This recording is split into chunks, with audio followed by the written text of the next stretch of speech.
I'm going to see how this goes, and I'm hoping it will all go well.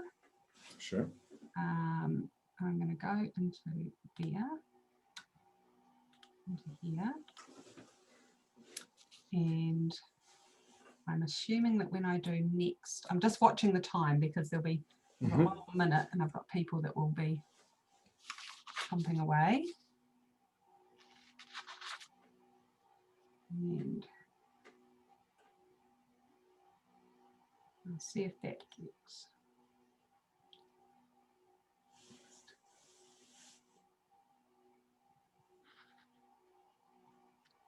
Okay, preparing streaming preview.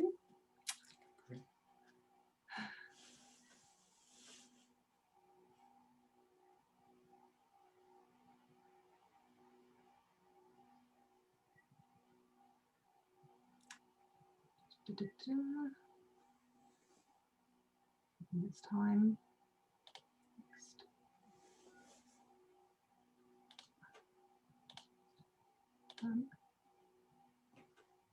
Okay.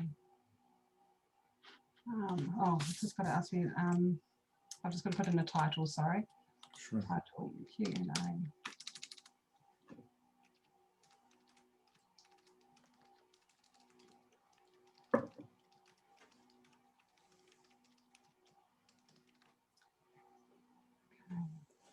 Live.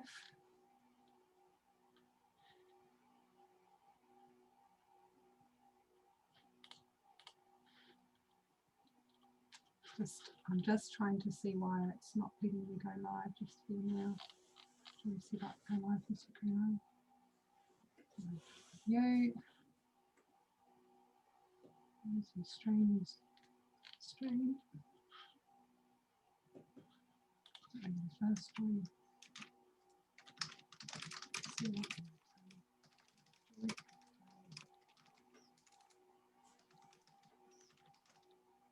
all right. So it looks like I can say go live and we're on. Ready? Great, ready. Okay. Let's do it. No mai, haere mai, ta huti mai ki tā tātou hui. No mai rā Timothy, kua hui hui mai ki te whakamana I te kaupapa o te rā nei. Ko Sarah Aiono, tōku ingoa, and it is my absolute pleasure to welcome Timothy Walker from Finland to this evening's Joy of Play conference Q&A session live here on Facebook. Kia ora, Timothy. Hi, everyone. Nice to have you here and joining us for this.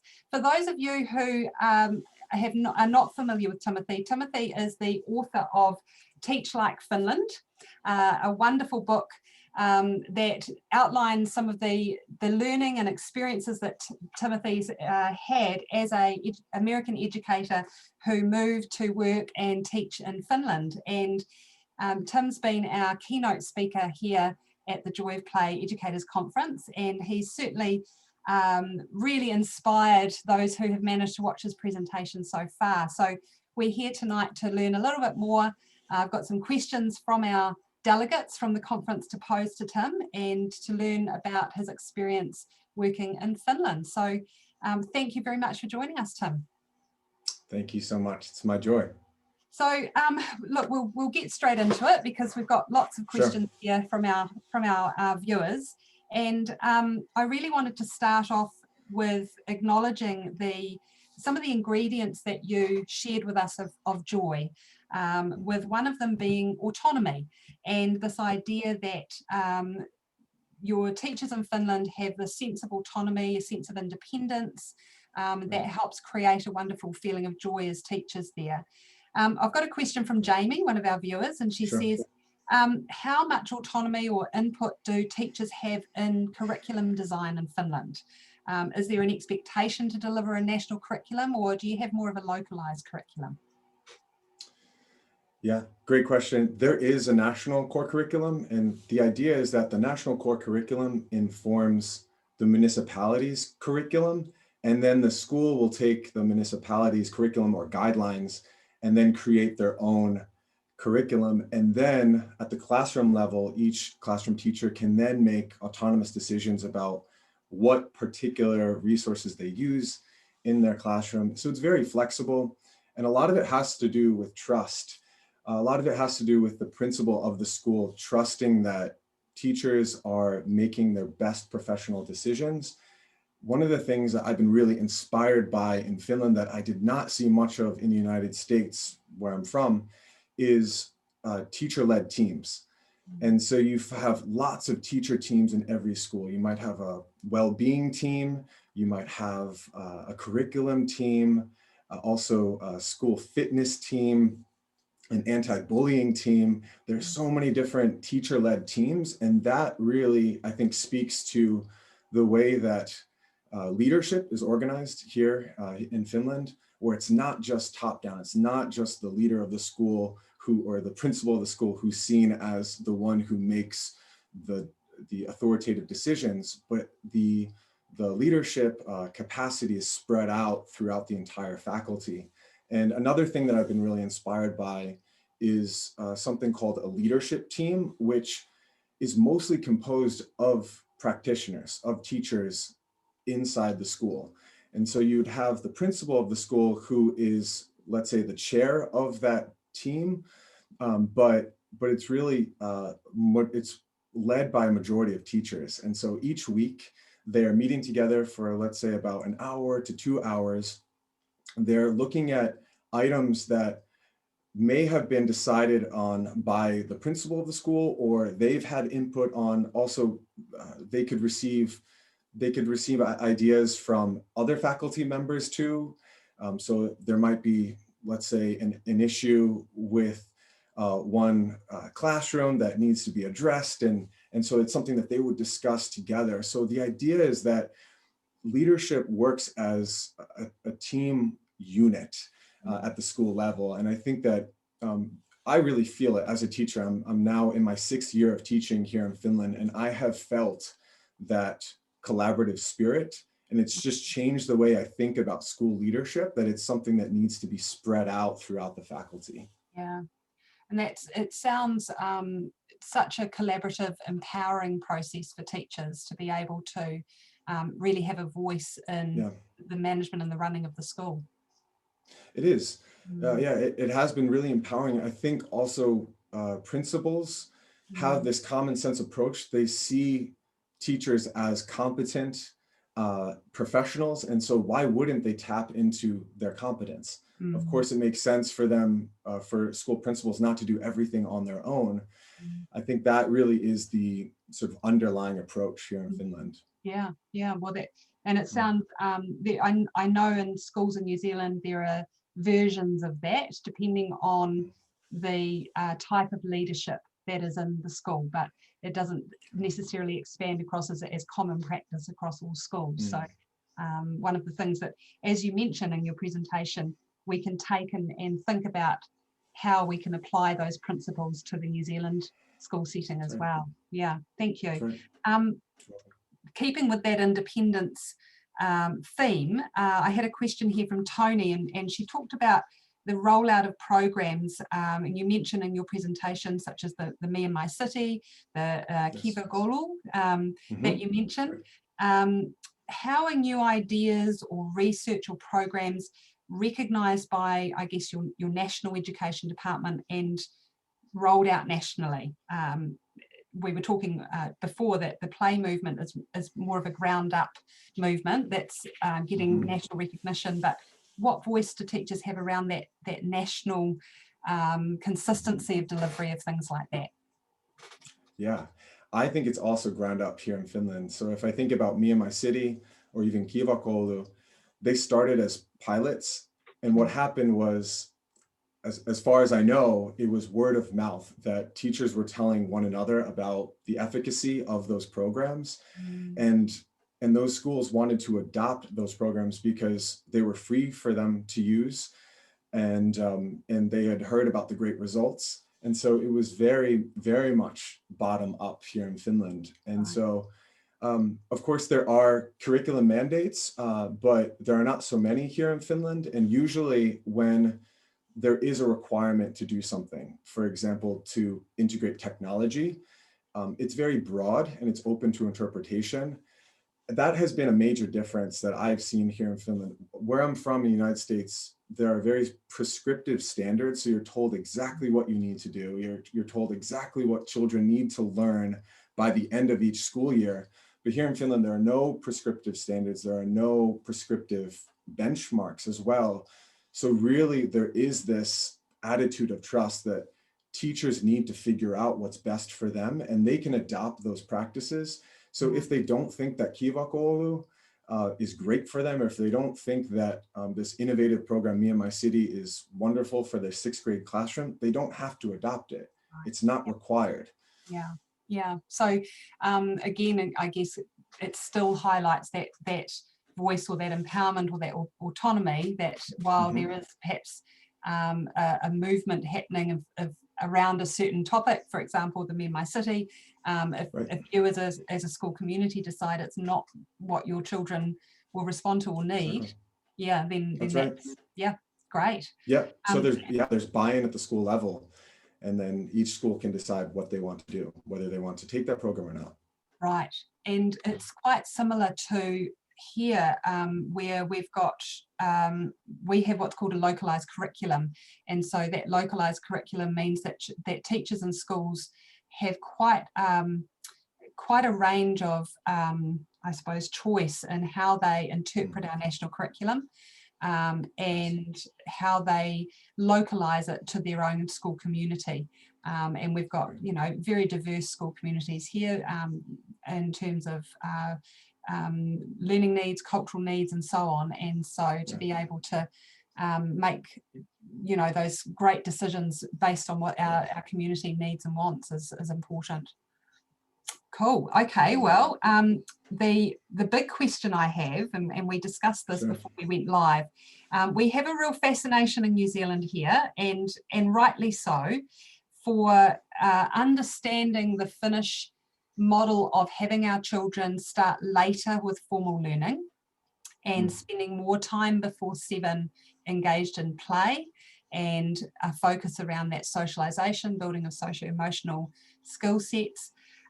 We had a question from Tony specifically around that area, and there were 2 questions to this. The first one was, if children under 7 show an interest in learning to read, wanting to write, doing their mathematics, are they able to do that?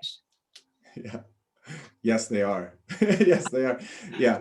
It's just the idea is that educators here in Finland are not going to be pushing academics on young children. So they need to show this intrinsic motivation to learn to read. And actually, you can find some national documents. I think what I'll do is I'll pass along one document that I translated, which is all about the philosophy behind reading development here in Finland. It's very fascinating. They talk about intrinsic motivation and how important it is to come to this age of motivation for children, that if they're actually going to make rapid progress as readers, they need to be intrinsically motivated. And so there's this idea that educators in Finland are waiting for children to show that they're interested. And so the vast majority of children who enter 1st grade don't know how to read yet, but they do have this intrinsic motivation, because I think in part because they've waited for a while and they've been learning so much through play, and they're finally ready once they start school to learn to read, and they learn to read really quickly. And there are lots of reasons for that, but I think one major reason is that they're so well developed at that point, and many Finnish children learn to read in just a couple months. Yeah, and we know too from the research that actually there's no great difference between children starting at 5 to read and later, when we know that there's a general catch up at about that 10 to 12 if we're looking at sort of levels of reading. Yes, I've seen that as well.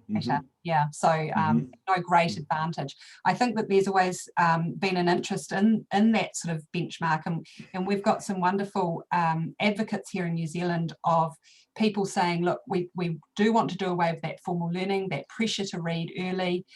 We want to be able to recognise the developmental milestones that children have to move through to get to a point where they want to read. But I've always also been very cautious to put an age to it, and say 7 is the time where they, or 4 is the time where they do this. So, that idea of watching and waiting for those signs to be That's wanting right. to learn is really important. That's right. That's the attitude that you see here. I have to share a quick story. So I had a former colleague who used to teach kindergarten. So students here, children here in Finland who are in kindergarten would be either 6 or 7 years old. And she's from the United States originally, and she's been in Finland now for many years. But what she decided to do was she wanted to integrate more phonics instruction into her kindergarten classroom. And she started to get complaints from Finnish parents who said, we need more play. We're not happy with you kind of bringing in more academics and sort of pushing it on the children. So I think that story really speaks to this general attitude that you'll find here in Finland, that not just educators, but parents as well, really need to, they really feel strongly about protecting a time of play for children. And I believe that many people who are watching our conversation right now probably feel that as well. They really want to protect just the sacredness of play for kids. And that doesn't mean suppressing their desire if they want to, if they want to advance in mathematics, or if they want to learn to read or write. That it doesn't mean that we say no to those things, but it means that we're also very much advocating for play, and we're protecting it, making sure that they have lots of opportunities for it every day. Yeah, absolutely. And I know that it's something that we work with a lot of schools around to help parents here in New Zealand learn about the value of play and learn about it as a learning opportunity for children, rather than it being an aside to the learning. And that's probably still something that needs a bit of working on. There's lots of parents who I know want their children to be happy at school, and that's the number one criteria. But we still have a way to go around switching some of the narrative when it comes to what's important in terms of learning. So that's something. So the second part of Tony's question was, when children are engaged in play, and you talked about the idea of an afternoon club for children under 7. What's the teacher's role there? Is the role of the teacher to lead that, or is it more a child-led? What's the teacher doing when the children are playing? By the way, so the afternoon club is normally offered to children who are in 1st or 2nd grade. So they would be either 7, 8, or 9 years old. Right. And then before that, then they would have play-based kindergarten for 4 hours, usually in the morning. And then the rest of the day, they would have what's called daycare here, or afternoon care, where they would just be completely free to have free play for the afternoon. So it is a little bit different once children reach 1st grade here in Finland. But yeah, the one commonality is that there is play in the afternoon for several hours. Okay. Yeah. So what we're sort of working on here in New Zealand is getting this understanding that there is a difference between free play and play at school. And this idea that when teachers are enabling the opportunity for children to play, that the teacher has a role, that while we're honouring children's interests and allowing children to lead their play and I suppose use play as a way to explore the world around them, the teacher's very much engaged in watching and noticing and looking at where the curriculum might fit, looking at how they can support that play. Is that similar to what teachers in Finland do? It is similar. It is similar, especially during pre-primary education. So I would say up until the age of 7. I have a daughter who's in kindergarten this year, and I know for a fact that her teachers are very passionate about play pedagogy. And so there's this idea that it's important for children to have free play every day, but they also need to learn through structured play. And so teachers have a role in providing time for free play, but they also have a role in sort of structuring these opportunities for them to learn through play and to make observations and to reflect and to sort of guide the learning in that way. And I had a really good conversation a couple years back with one education official here in Finland, and she was instrumental in creating the pre-primary education curriculum in Finland. And she was very articulate about how Finnish teachers need to be proficient in those two things. So giving kids time for free play, and then also guided play. Right, excellent. So it sounds like we're similar in those approaches there around recognising there is a role for teachers as children play. Absolutely, absolutely. what I can say is that in my home country, and I'm not sure if this is something that resonates with the New Zealand crowd, but I have felt that recently there is more of an emphasis on play pedagogy in American schools, but I feel that it has emerged in part because there's an absence of free play. And so I think it's really important for us to understand that children need both, right? They need guided play and they also need free play. And they're not at odds with one another. They just need both. Yeah. And I heard a Kathy Hirsch-Pasek speak about this, who's a writer on guided play. Yes. And she made a really wonderful point where she said, you know, free play is so important for children, that freedom to get out, to not have adults watching you, to not feel like there's going to be a learning moment pop out of the bushes any moment, you know, and someone say, what have you learned? But equally, there's a time and a place at school where there is some responsibility of the school to have an understanding of the learning going on and to be a guide to the direction that children are going in. And it's about finding that balance, isn't it? Absolutely. Yeah. Yeah. I often think about free play in terms of my childhood and what that was in terms of getting out of the house and being away from adults and discovering things and probably getting into a bit of trouble or, you know, testing the limits here and there. And still the learning happened, but it was a different kind of learning from perhaps play that I did at school. So I've got a simple question here, just around training for teachers in Finland. What's pre-service training look like for teachers? Well, the expectation is that teachers will have two internships. So they'll have a basic internship that happens during their bachelor's degree portion of their studies. And so to get a bachelor's degree as a teacher here in Finland, you need to study for 3 years. And then after that, you would be able to get your master's degree, and that is an additional 2 years of studying. So you have the basic practice, which happens typically at the end of your bachelor's degree. And that would be for about 5 weeks. And you would experience that internship with another teacher, with another peer. So there would be team teaching going on. And what I observed, I had the opportunity to shadow a group of 2 teachers who were in their basic practice. And the idea was that one teacher would be sort of the lead teacher, and then the other teacher would be in this assisting role. And then the next lesson, they would switch places. But it was this beautiful model of, and this is not what I experienced when I was starting to become a teacher in America, but what I loved about this Finnish approach was that it was this terrific way of reflecting on practice, so experiencing it with someone else. And then, of course, teachers were not teaching many hours compared to the number of hours that I had to teach during my internship, but there was this emphasis on quality over quantity, and that when you have teachers who are paired with one another, then naturally they're going to reflect. Of course, there are prompts for them to reflect more formally, but also they're going to be really experiencing the practice together. And this is the same model that you see during the master's level portion of their studies as well. And it's a little bit of a longer practice for the teachers, but they're also experiencing that with a partner. Right. So it sounds quite comprehensive, and I know that there is the requirement of master's level qualification, whereas we don't have that in New Zealand. And there is the recognition, I suppose, and respect afforded to the teaching profession as a high quality, high caliber professional in their role as a teacher. And I know that we don't always experience that quite the same here in New Zealand, which sorry to hear that. So another question here around the ideas that you talk about in your presentation about that trust-based responsibility, collaboration, well-being, those features of Finnish education.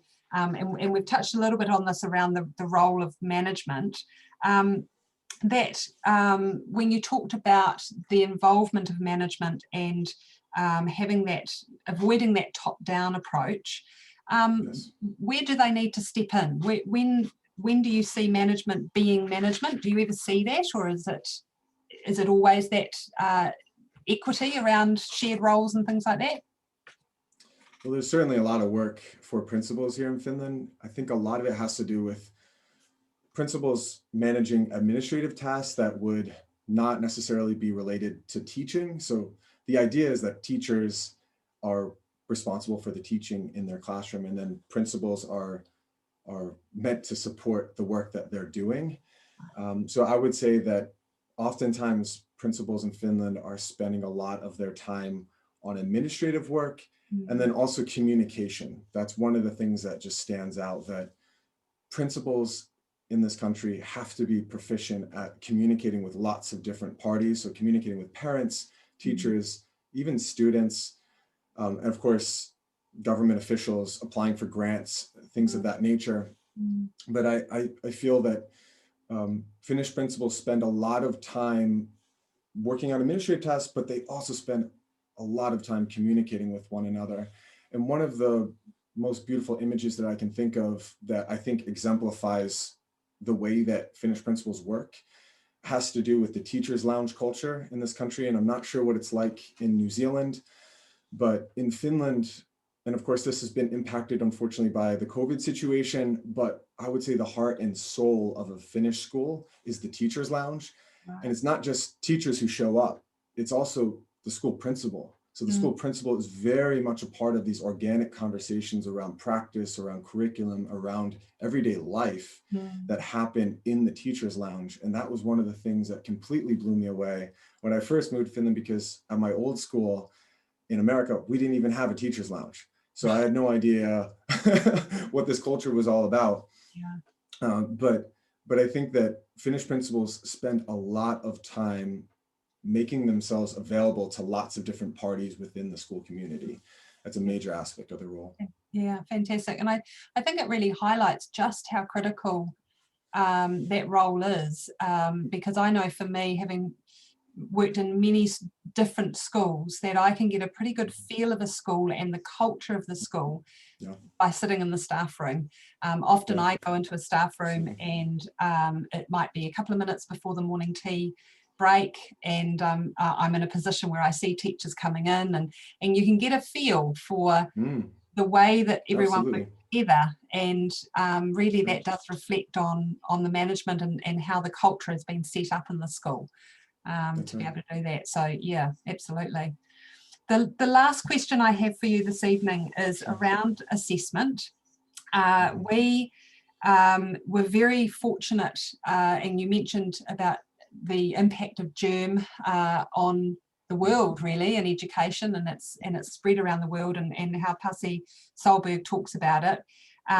We were very fortunate to avoid standardized testing, but we still were required to try and get children to a benchmark, to a standard, and that has really impacted the way that assessment has been undertaken for a while in New Zealand. It is changing, and it's exciting that it's changing. One of the things that is becoming more popular and more widely used, certainly in the primary school sector, is the use of narrative assessment, or this idea of learning stories.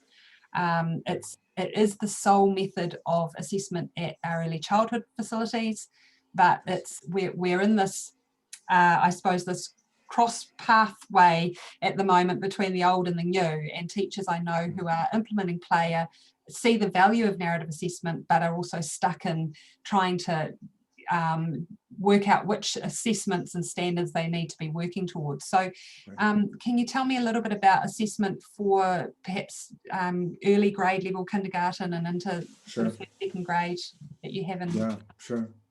At the kindergarten level, assessment looks like a conversation between the teachers and then the parents. And so it's as simple as that. But then once children are in the early grades, so first grade, second grade, third grade, so that would be between the ages of 7 and 10, there is narrative feedback that teachers need to produce, usually twice each year. So at the end of each term, parents would receive feedback. But I would say, I would put parentheses around this just to say that there's this expectation that teachers will be communicating fairly often with parents about significant issues. And so when parents are receiving information at the end of each term, it's not supposed to be a surprise to the parents. And so I would say that, yeah, in the early grades, it's similar to what it sounds like is going on in New Zealand, that there is this emphasis on narrative feedback. Yeah, awesome. Oh, that's really nice to hear. And I know, I mean, we've got wonderful creators of learning stories here with Wendy Lee and her colleagues around learning stories. So we're quite proud of that part of New Zealand hitting the world around narrative. That's great. So yeah, fantastic. Just finally, before we go, yeah, sure. What brings you joy, Tim? What do you do for your joy in your practice or in life to keep that balance going? The thing that brings me the most joy as a teacher would be the love and the connection that I have with children. I think that's the thing that will kind of be my rock as a teacher, because of course we've all experienced difficult days as educators. We've all had challenging students. But then when I get back to this place of thinking, you know, my job is as simple as just loving the kids as best as I can and serving them, then I find that there's so much joy in just thinking about that. And of course, I've experienced so much love and just care from children, and that brings me so much joy. So I guess if I had to sum it up, it has to do with relationships. So it's really like the heart and soul of my teaching practice, that I would be able to have good relationships with my students. That's what really keeps me in the classroom ultimately. Oh, look, absolutely. And I think that you know, for everyone watching, one of the things that we challenge teachers to think about all the time is why they signed up for this job. And we know for most teachers around the world, it's not the pay, it's not the status, it's love for children and love for learning. So that's what we need to remember when we are facing some of those challenges, that we need to know that that's what the joy is that sits in behind what we do. So ngā mihi nui kia koe, Tim. Thank you so much for your time this evening. Thank you for your presentation at our conference. I know that for those that are participating, they're really inspired by that. Just a couple of reminders to those watching. We are carrying on with the conference tomorrow. We've got 2 days to go. If you are watching and you haven't registered for the conference and you're interested in doing so, please pop over to our website or message us here on Facebook and you can find out all about it. Those that are participating, don't forget Tim's running a competition to give away one of his signed books, Teach Like Finland, and you need to pop over to his blog and talk about what you're going to do to prioritise joy for this year, hopefully a far better year than 2020. And finally, just also a reminder that we're back tomorrow night at 7 o'clock with our other keynote speaker, Joseph Dreesen, who's going to be talking all about boys and boys education.